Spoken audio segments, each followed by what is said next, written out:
जी barrister साहब, आप क्या कहना चाहेंगे इस मामले पे जो आज एक नौजवान प्राइम मिनिस्टर आया है, एजे को मिला है, इस पे आप क्या तबसरा करना पसंद करेंगे? बहुत शुक्रिया जी। देखिए, खुशाइंद है कि यंग लॉट है वो पाकिस्तान के अंदर जिम्मेदारियां संभाल रही है। पहले पाकिस्तान पीपल्स पार्टी को चंद माह मिले आज़ाद कश्मीर में, तो हमने फैसल मुमताज़ राठौर एक नौजवान को वहाँ पे प्राइम मिनिस्टर बनाया। लेकिन जो तशवीशनाक बात है, ये जिस पे लोग तबसरा कर रहे हैं या तशवीश का इजहार कर रहे हैं, वो ये है कि डायरेक्ट इलेक्ट जो है कोई भी उनका मेंबर उसे नहीं लाए, बल्कि रिजर्व सीट पे एक शख्स को प्राइम मिनिस्टर के लिए उन्होंने मुंतखब किया है या नामजद किया है PMLN ने।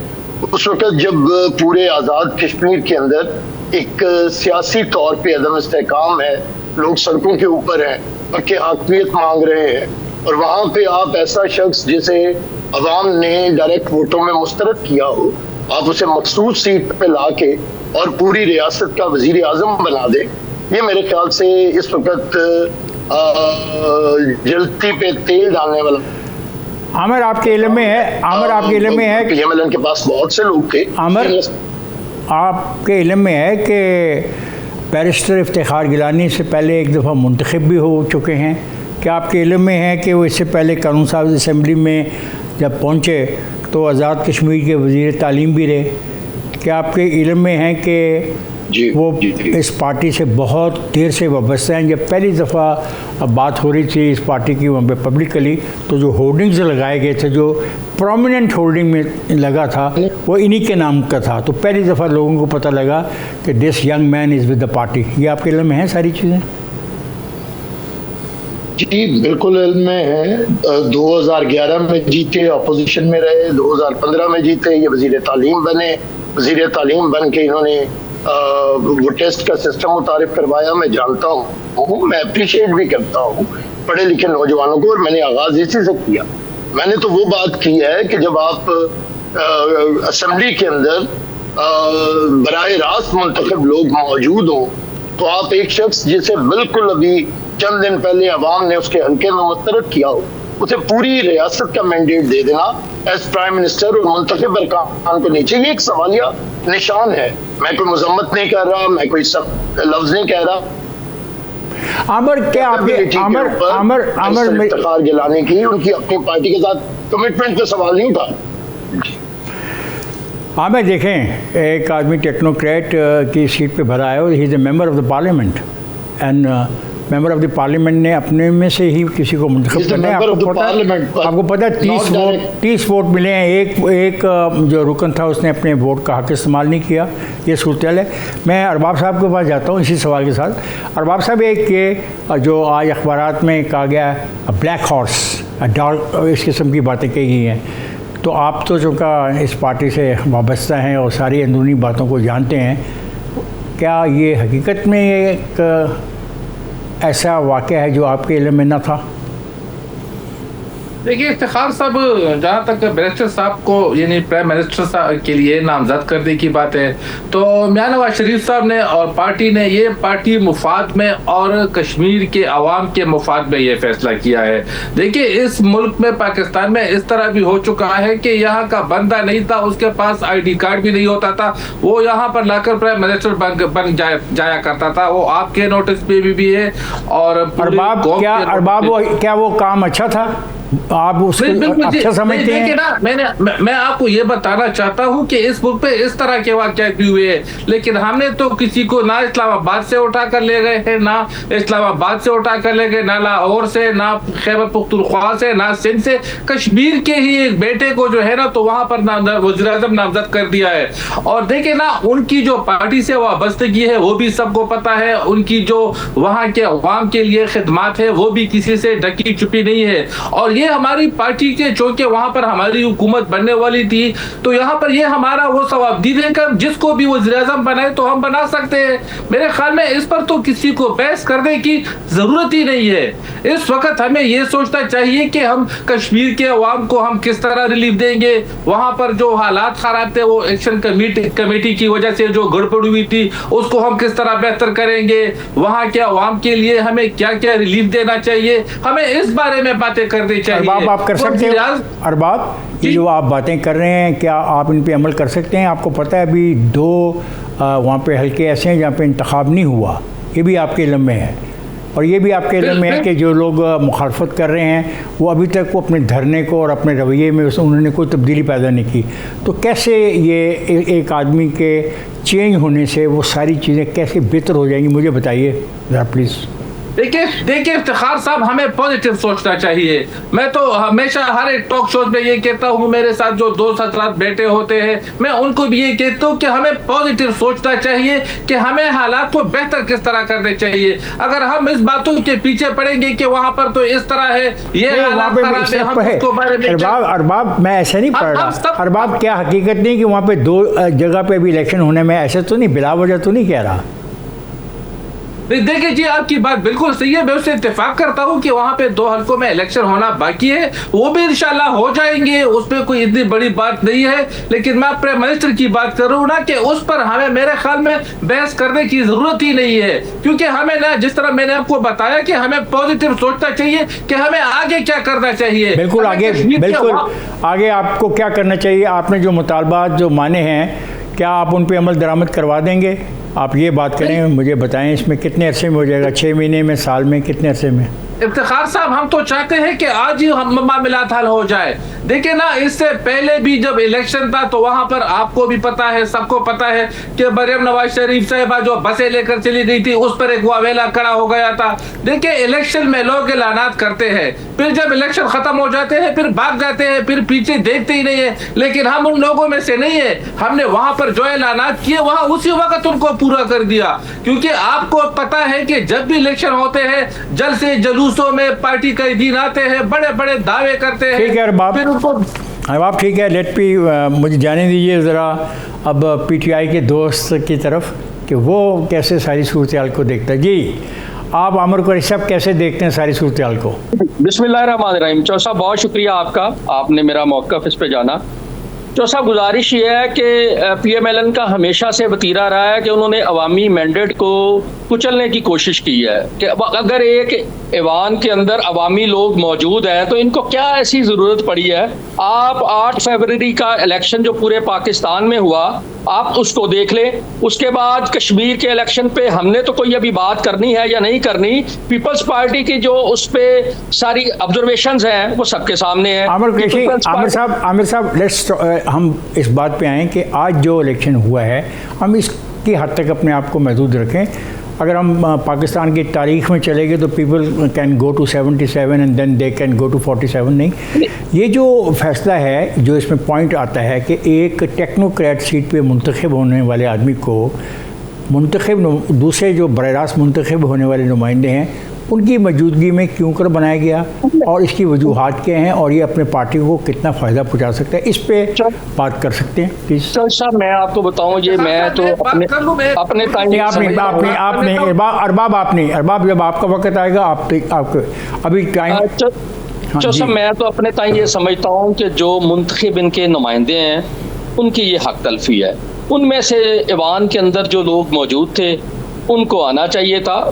ठीक है, इनका एक अपना इस्तेहकाक है, इन्होंने अपना टेक्नोक्रेट सीट पे जीता हुआ आया हुआ नुमाइंदे को इन्होंने उसमें प्राइम मिनिस्टर के लिए मुंतखब किया। लेकिन इसके लिए मेरा ख्याल है कि ये ऐसा नहीं होना चाहिए। ये एक नई तारीख और नई रविश शुरू हो जाएगी, फिर बहुत सारी जगह पे ऐसा होना शुरू हो जाएगा। तो मैं तो इसकी बिल्कुल इसके हक में नहीं हूँ। अगर मेरे से आप पूछें तो मेरा ख्याल है कि अवाम में से आया हुआ जो नुमाइंदा था, जो अवाम में मकबूल लोग थे, उनमें से किसी आदमी को, देखिए, एक आदमी को अवाम ने रिजेक्ट कर दिया, जैसे बैरिस्टर साहब ने अभी कहा, तो उसको दोबारा आप किसी चोर दरवाजे से, चोर रास्ते से लेके आए तो मेरा ख्याल है आमिर कुरैशी साहब, वो चोर रास्ते से तो नहीं आया, उसको भी तो उन्हीं मुंतखब नुमाइंदों ने टेक्नोक्रेट सीट पे मुंतखब किया ना।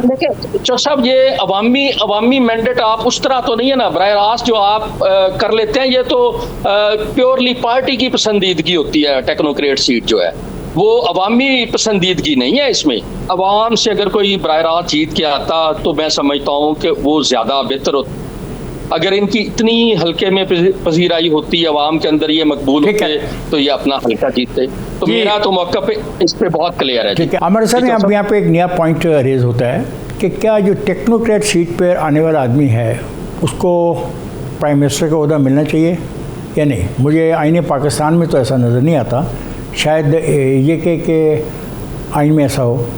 क्या आपके इल्म में है कि पाकिस्तान का आइन इसके बारे में क्या कहता है? इफ्तिखार साहब, आप एक पाकिस्तान के सीनियर तरीन सहाफ़ियों में आपका शुमार होता है। देखिए, एक होता है आइन और कानून और एक होती है जमहूरी रिवायात, इंतखाबी रिवायात या पार्लिमानी रिवायात। आइनी तौर पे तो कोई कदगन नहीं है जो असेंबली का मेंबर होगा वो मिनिस्टर बन सकता, लेकिन हमने ऐसे जब वो और मशाइख की सीट पे आए और आमिराना दौर था जब वो आए, और अब आप अगर पार्लिमानी रिवायात को पसे पुश डालेंगे डायरेक्टली इलेक्टेड लोगों को, अब देखिए ना, ये आवाजें मैंने नहीं उठाई ना, मैं कोई नेगेटिवली क्रिटिसाइज करना चाह रहा हूँ।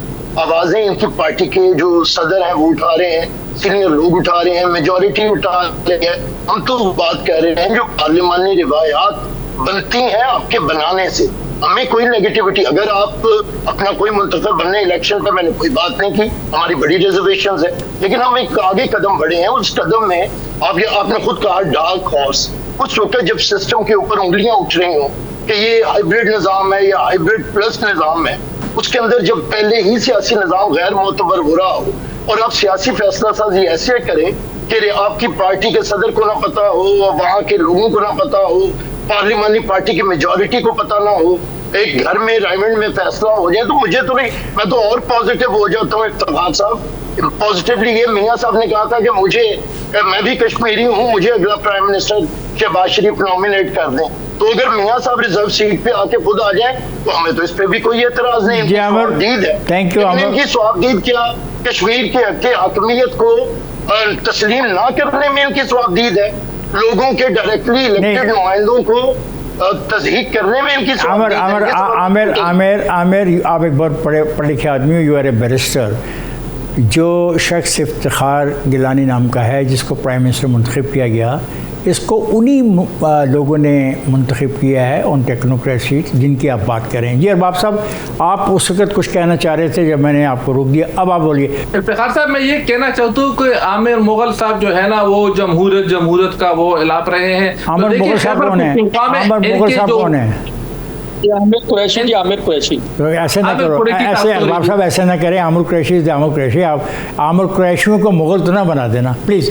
असल में जी आमिर साहब ने जो बात कही ना कि वो मुंतखब और गैर मुंतखब, तो खैबर पुख्तूनख्वा में उनके जो वजीर खजाना है, जो कि कराची से आकर खैबर पुख्तूनख्वा हुकूमत के वजीर खजाना है, तो वो कहाँ से मुंतखब हुए होंगे ना? अरबाब देखो, बहस ये नहीं है कि कौन कहाँ से आया। अगर लोगों ने इलेक्ट किया है then he can be the member of the parliament. If he can be the member of the parliament, then he can be a minister also. Then he can be a chief minister. He can be a prime minister also. ये ना बहस करें कि कराची से आए हुए आदमी को खैबर पख्तूनख्वा में इलेक्शन लड़ने की इजाज़त नहीं है। ऐसी कोई पाबंदी तो नहीं है। सेनेट में अलबत्ता ये पाबंदी थी जिसको हमने तबाह कर दिया। सेनेट इसलिए बनाई गई थी कि उसी सूबे का रहने वाला हो। तो मैं तो कहता हूँ कम से कम 10 साल उस सूबे का रहने वाला हो। इफ्तिखार साहब, मेरे कहने का मतलब यह है कि यहाँ पर जो इनके वजीर खजाना है वो वोट के जरिए नहीं है, वो तो मुंतखब करता है ही नहीं, उनको तो वहाँ से लाकर सिर्फ यहाँ पर वो मुशीर खजाना बनाया गया है।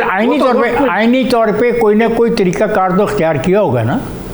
कोई तरीकाकार नहीं है जी। बस वहां से लाकर यहाँ पर उनको मुशीर बना दिया है और वजारत खजाना उनके सुपुर्द कर दी गई है। और देखे ना, जहां तक कश्मीर की बात है ना, तो कश्मीर में जो है ना, अगर आप किसी को प्राइम मिनिस्टर बनाते हैं, ये पाकिस्तान में भी ये कानून है, क्योंकि आपको भी कानून बेहतर तरीके से समझ सकते हैं कि आप 6 महीने तक किसी को भी वज़ीर आज़म बना सकते हैं, यह भी कानून में मौजूद है। और 6 महीने के अंदर फिर वो इलेक्शन लड़कर दोबारा वो जो है ना असेंबली में आ सकते हैं, ये कानून भी मौजूद है। लेकिन जहां तक हमारे मुंतखब करना प्राइम मिनिस्टर है, तो वो उन्हीं लोगों से, जिस तरह आपने कहा कि कश्मीर के अवाम ने जिनको वोट दिए थे, उन्हीं लोगों ने जो है ना इनको मुंतखब करके असेंबली में पहुंचाया है। तो देखिए, ये कोई गैर आईनी तरीका नहीं है और ना हम गैर आईनी इक़दाम करना चाहते हैं। देखिए, अगर हम ऐसा कुछ करते ना, तो मेरे ख्याल में कश्मीर में कोई हमसे एक सीट भी नहीं जीत सकता था। यह भी मैं आपको ऑन द रिकॉर्ड बता रहा हूं। लेकिन हम ऐसा कोई इक़दाम ना कर चुके हैं ना अब हम करना। शुक्रिया अरबाब जी। आमिर, आपको इस सब्जेक्ट पे कोई 2-4 लफ्ज़ और कहने तो प्लीज़।